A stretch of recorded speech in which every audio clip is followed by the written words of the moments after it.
Hi everybody, and welcome to Everyday Manna. Today I have a very, very special guest.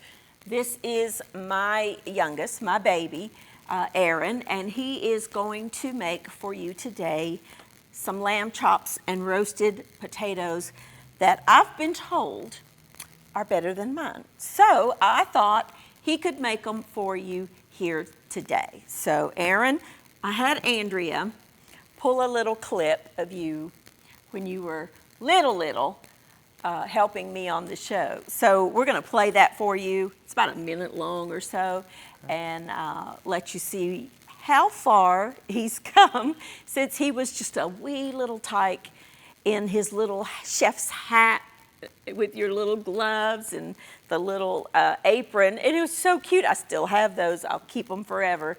So this is him when he was just a wee little fella, as opposed to now at 6'1", getting ready to graduate college. He's got 2 more classes in the fall, and he's done graduating with the digital media Arts and Design. Mm-hmm. Yeah, that focuses a lot on photography, videography, graphic design. So that falls perfect in line with what we're doing here.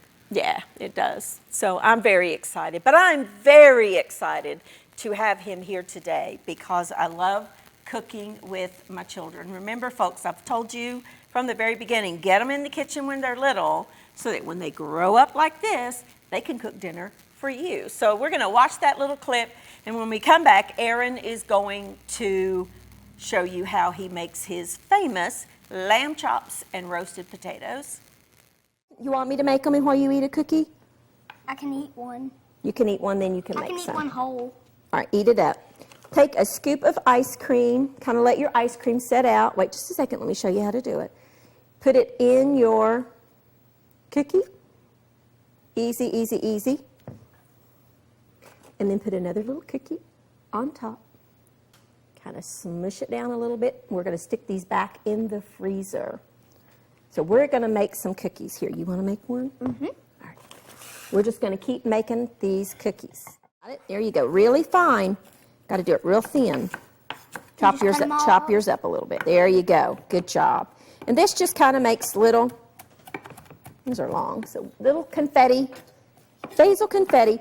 Pizza margherita is not complete without the fresh basil, and you cannot substitute dried in this particular instance. You've got to have the fresh. So just take a little bit of your fresh basil and sprinkle over top of your pizza. And then, Aaron, tell us about dessert. What is dessert? Ice cream sandwiches. How did you make those ice cream sandwiches? How did you make those? We scooped up some ice cream, put them in between 2 cookies. Oh, yeah, ice cream sandwiches. Those vanilla ice cream between chocolate chip cookies. Thank you for joining me today. Mommy, may I have all 9 of them? May you have all 9 of those ice cream sandwiches? Yes. Well, I don't know. Sarah's over there behind this camera shaking her head no. Yes. Yes, he wants to eat all of the ice cream sandwiches. We'll talk about that. We've got lots of ice creams and cookies back there in the back. So we'll see. Thank you for joining me. Can I have a kiss? I love you. Love you. Thank you for being my co-host. All right. I sure enjoyed seeing that, and I know that you do too. All right, Aaron, let's get started. Tell me what we're doing. So first we're going to start with the lemon potatoes. We've got some rosemary here. And what you're going to want to do is you're going to want to pull off all the little pieces on top first. That way you can grip the stem. And then you're going to run your fingers all the way down it until they come off like that. So you go from the top down with your fresh herbs. Think of it like how you cut a flank steak. You go against the grain, so you're trying to pull it down so it snaps off easier. All right. And then what you're going to be left with is the stem. You don't want that part, so you'll just throw it in the trash. All right. And then if there's little clusters that are put together, you can pull them apart. But that's not going to matter too much once you start chopping. That smells so good. Rosemary is my favorite herb. So, I actually cut that for you this morning out of my little herb garden at home. That's true. And there's nothing better than homegrown, whether it's in a garden or a little spice garden. Fresh is better 99% of the time. That's very true. And that smells amazing. And I haven't even touched it, but I can smell it. It smells so good. So while you're mincing that, I'm going to peel some potatoes, and I'm going to drop them just down in this cold water. You've got red potatoes today. But could you use any kind of potato, Aaron? You could That use you it. wanted? You could use any potato you want. The potatoes in general are fairly similar. They'll take on slightly different flavor profiles. Some of them might be a little softer or tougher, but to me they're all good. So I'm not too picky. In my opinion, red is probably the best for this though. I like red potatoes better for roasting, like Yeah. this. They're a less starchy potato. They're more waxy, so they hold their shape better. Another good one for this recipe would be Yukon Gold potatoes. Oh, yeah. Oof. Or you could just get those little mini potatoes that come in bags at the grocery store. They work really well too. And not slice those, just wash them. Yeah, I mean, you could cut them in half if you want, or you could leave them as the little potatoes all together whole. I love those. They usually come in, they come either all little red, little gold, but sometimes you can get a mixed medley, which is fine. That works great for this. Okay, I've got them Just gonna move this out peeled of the for way. you. Okay. Okay, now that the potatoes are peeled, we're gonna wanna cut them. Let me move the big knife out of the way. Here, let me put it over here so it. No, it's fine okay. right there. I just like these little ones. Little paring knives. Paring knives. They're smaller, a little bit more manageable sizes. Okay. So what I'm gonna do is I'm gonna cut them in half, and then I'm gonna cut those halves in half. And what I'm basically trying to do here is I'm trying to make little spears. So Okay. spears, you wanna make them long way on the potato instead of short. And you can cut them as thin as you want. The thinner they are, the faster they'll cook. Oh, and I is- preheated your oven for you So- to 425. I like mine to be just about a 1/4 inch thick. Yeah. It's not very thick. I like my potatoes to cook a little faster. And plus, the thinner they are, the less meat of the potato will be on the inside, which means that the outside will get a nice char to it or a nice harder texture. Is that the way you want them, like that? Yeah, that works great. Okay. If you leave them a lot thicker, the inside will be more mush, Yeah. a lot less stiff, and it'll take longer to cook. You But, could slice them in rounds too, couldn't you? oh yeah, you could slice them any way you want. This is just the way I like to. In a lot of Greek cooking, they cut their potatoes into spears, and I've just pretty much fallen in love with the way that they are. Now, you said something there. Greek cooking. So this is kind of a Greek-inspired Oh, very much. dish, isn't it? And to tell you the truth, I think I got this, when we go to Florida, there's a little Greek restaurant that we go to in Tarpon Springs. Yes. And it is by far our favorite place to go down there. There's a bunch of Greek restaurants in this little village, but one stands out above the rest, and we've been going there for I don't even know how many years at this point. And what's the name of that one, in case anybody's down there? What is Mykonos. Mykonos. Yeah. I If totally you go blanked on it. to Florida, it's above Clearwater. And it's a little Greek little village called Tarpon Springs. It's the sponge capital, where they came over here and they induced divers to go down and dive for the sponges that they sell, bass sponges and things like that. And that restaurant is fabulous. And every time we go, Aaron and Austin both get the same thing. And what do you get? I always either get the lamb chops or the leg of lamb with the lemon potatoes, and they have this little lemon orzo soup, Avgalomino. avgalamino, and it is delicious. It's a little bit strong, so if you don't like a very strong lemony flavor, that wouldn't be the soup for you. But if you're like me or my mom and you could literally eat a lemon straight, then you would love it. So we're just putting all the potatoes up here onto the pan. The lined baking sheet. You don't have to line it, but cleanup is a lot easier if Yes, you do. and if you don't line it, you want to spray it with a cooking spray that's non-stick so it doesn't stick to it. Because if it sticks to the bottom, you're going to be scraping it off and you're going to lose half the potato. So you're going to start by putting some olive oil. Put a healthy amount over all of it. You know, Aaron, the Greek diet is part of the Mediterranean diet. And they use a lot of olive oil, and olive oil is heart healthy. So this is one time I really do recommend using olive oil. Yes. Now you don't have to use the expensive stuff that you make your salads out of. Just regular cooking olive oil will work with this. That is extra virgin. And you're gonna put some salt on it. I'm very basic with the way I like to cook, and I've figured and have found out that the more basic you stick to a recipe, typically the better it can be, because you're not messing with a whole bunch of different flavors that you might accidentally put something you don't like in it. Yeah. So we're gonna put a healthy amount of salt on there. And then I love a lot of pepper. I wonder where you got that from. I've learned that I've gotten a lot of my flavor profiles from my mom. Yeah, I So- love pepper. You just wanna make sure you get them on all of them. Your grandfather would be proud. And I believe we have the oven preheated to 425. And we're gonna put them in there for about, Oh, so you don't put your rosemary on now? Or your lemon? you can or you don't have to. It's better to put it on before. However, I am also, You want to? yeah, let me use that. We're gonna put some lemon on it before we put it in the oven.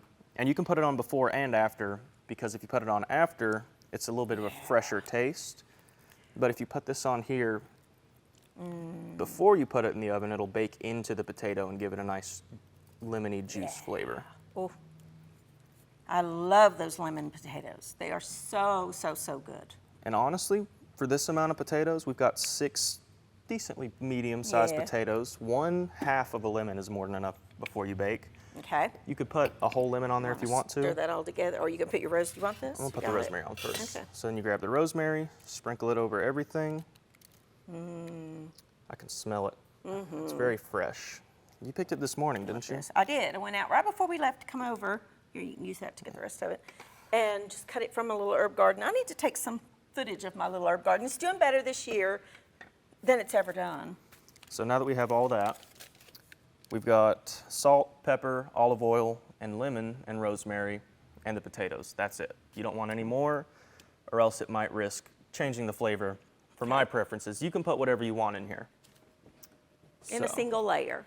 In a All single right, layer. so he's putting that in the oven. We're going to clean up here and get ready to, or Aaron's going to cook his lamb chops. So we're going to clean up our mess, and when we come back, Aaron will start showing you what he does for the lamb chops. We'll be back in just a minute.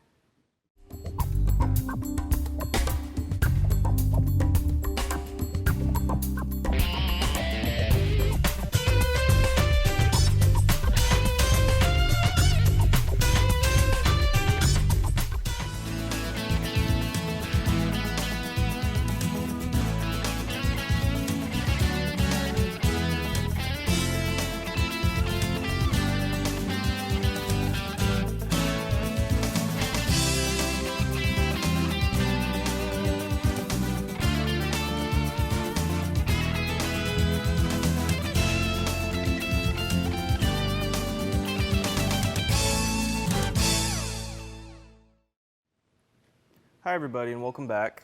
So what we're going to be doing is I'm going to be prepping my lamb chops and salting them, and my mom is going to be start working on a Greek salad. Greek salad.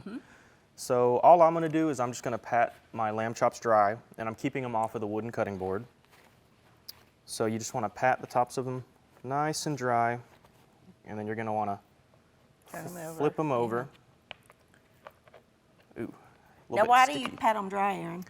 Well, if you pat them dry, it helps get a much better sear onto the meat, which will give it a much better flavor overall. So you're just going to flip them all over, and you're going to want them pat dry, and then just sprinkle a very good amount of salt on both sides. And you're going to want to let them sit.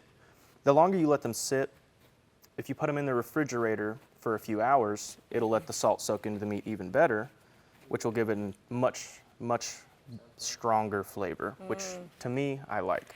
It seasons them, and you know, this is a little trick that I do with any cut of beef that I'm cooking, even chicken. If I don't wet brine my chicken, I will salt the meat like what Aaron is doing liberally, and then you pat them dry again before you cook them.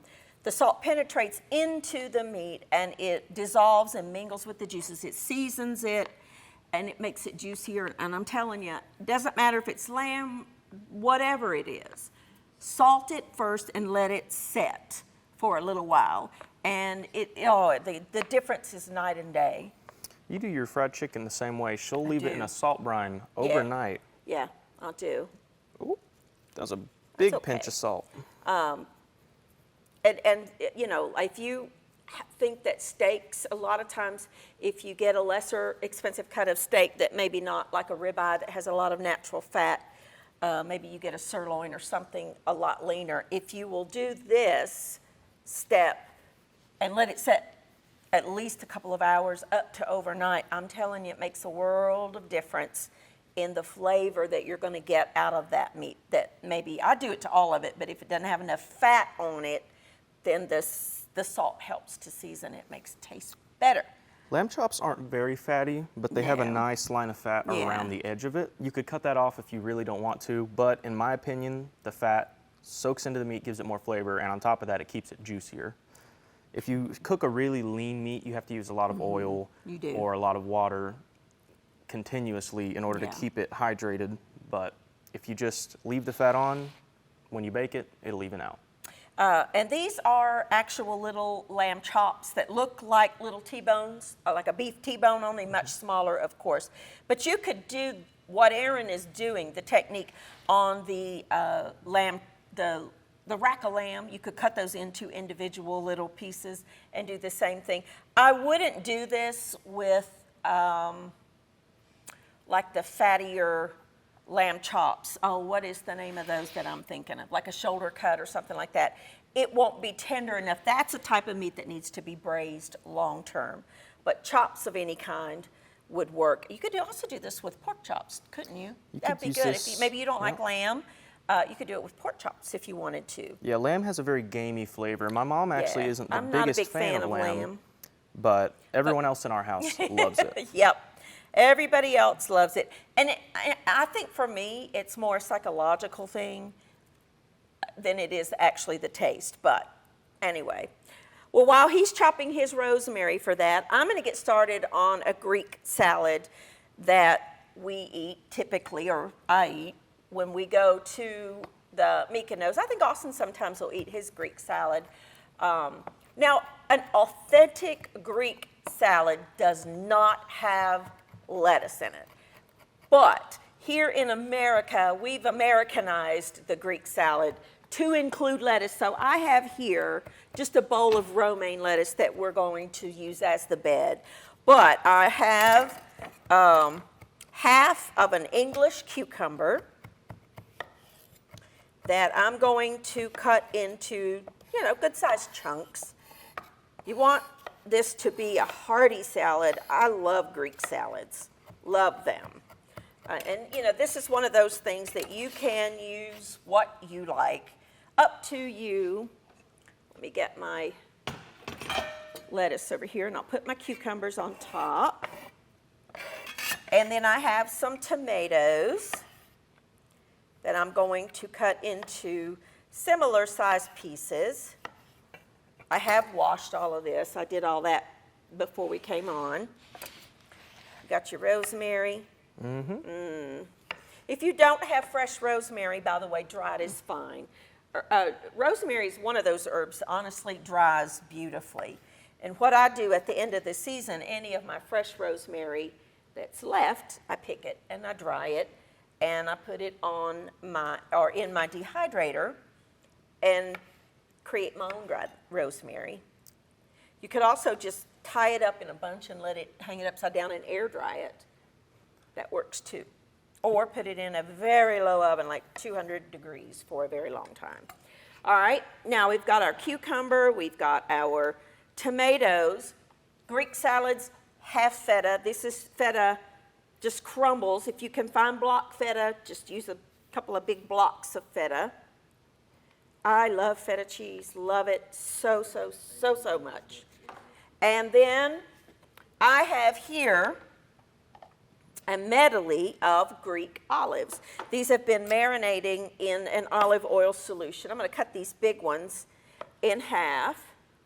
These are just large Greek green olives. These are kalamatas, and the little black ones are oil cured.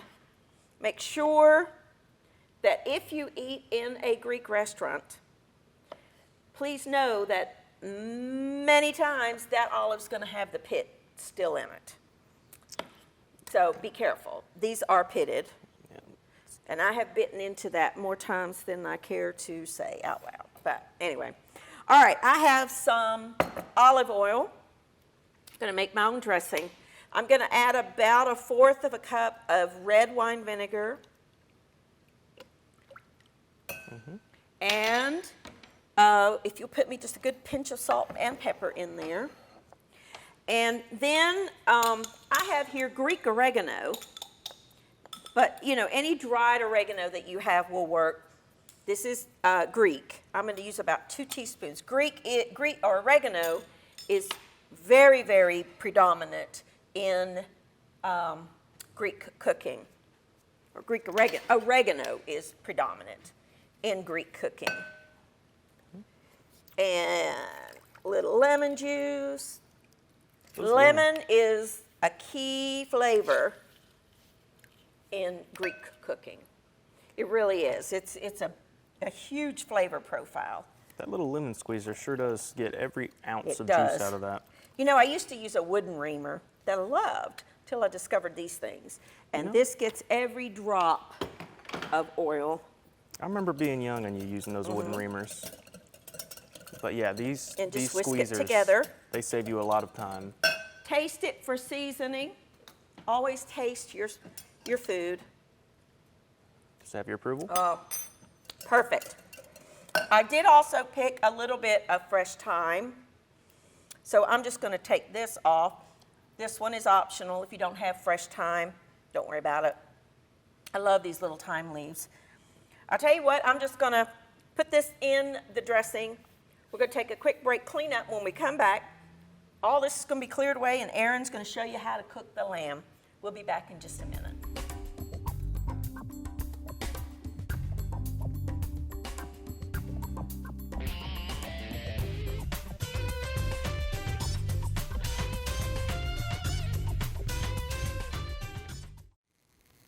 Hi everybody and welcome back.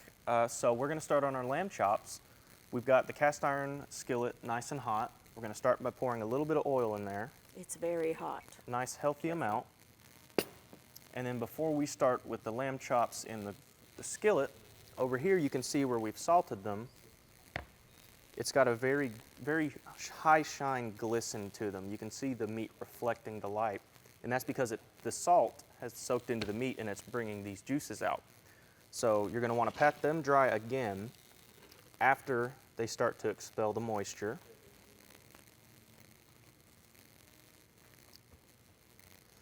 And then once you've got them patted dry, you can just toss them straight into the skillet. And the way I cook them is, you're going to want to sear them before you start basting them. I like to sear them, get a nice edge on it, because once you put the butter into the pan and start basting them, then you're gonna lose the sear factor. So I'm gonna go ahead and put some of these in here. And you are using a cast iron skillet. Cast iron skillet gives a much better crust on the outside. And when you drop them in, you're gonna wanna drop them away from you so the oil doesn't splash back. So start working on that sear. And it's important to note, don't overcrowd the pan. No. Do it in 2 batches, or you'll steam it instead of searing it. So we have 14 of them, so I'm gonna start with 7.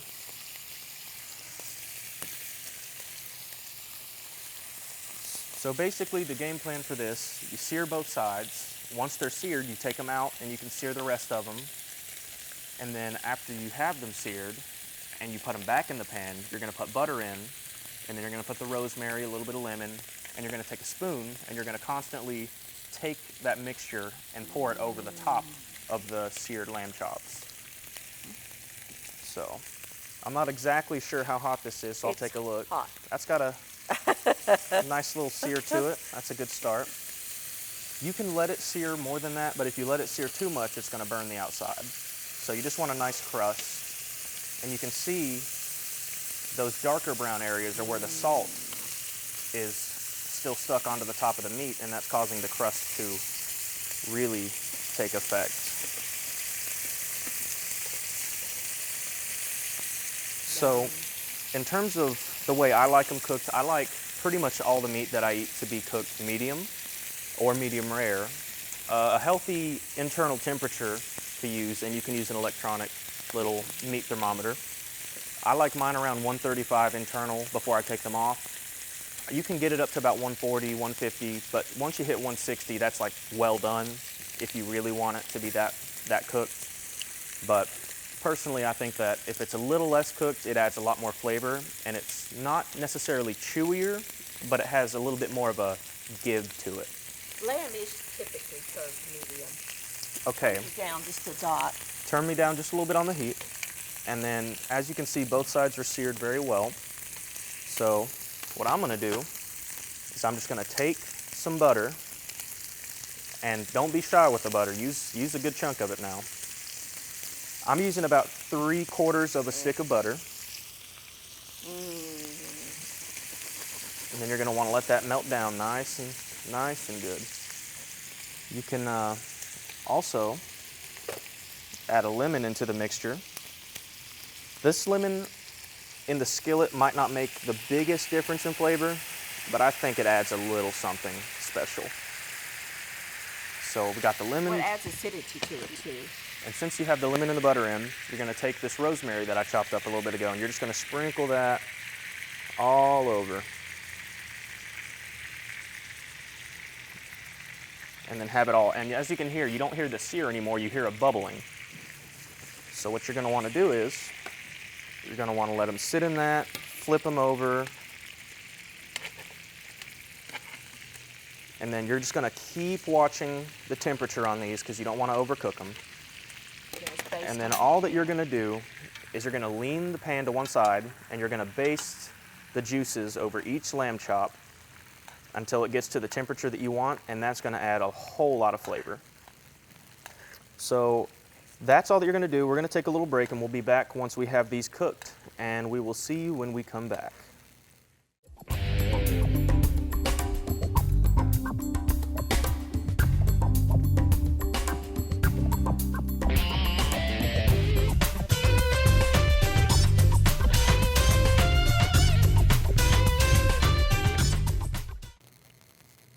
So we finished up our lamb chops and they look delicious. Once you finish them, you can take a finishing salt and just sprinkle a little bit extra on top to give it that extra little bit of zing in the flavor. So there we have it. This is our meal. We've made a Greek salad with a Greek vinaigrette dressing. We've made roasted lemon potatoes, and we've made Greek butter-basted lamb chops. And this is probably the meal that I'm most proud of that I have made. And this, according to Austin, is, sorry Mama, better than her own. Hey, you want your kids to do better. No, it's great. It looks wonderful. Yep. He did a great job. Thank you for showing everybody how you cook. It's my pleasure. You're awesome. Thank you for joining with me. These recipes will be coming soon, and we will see you next time on Everyday Manna.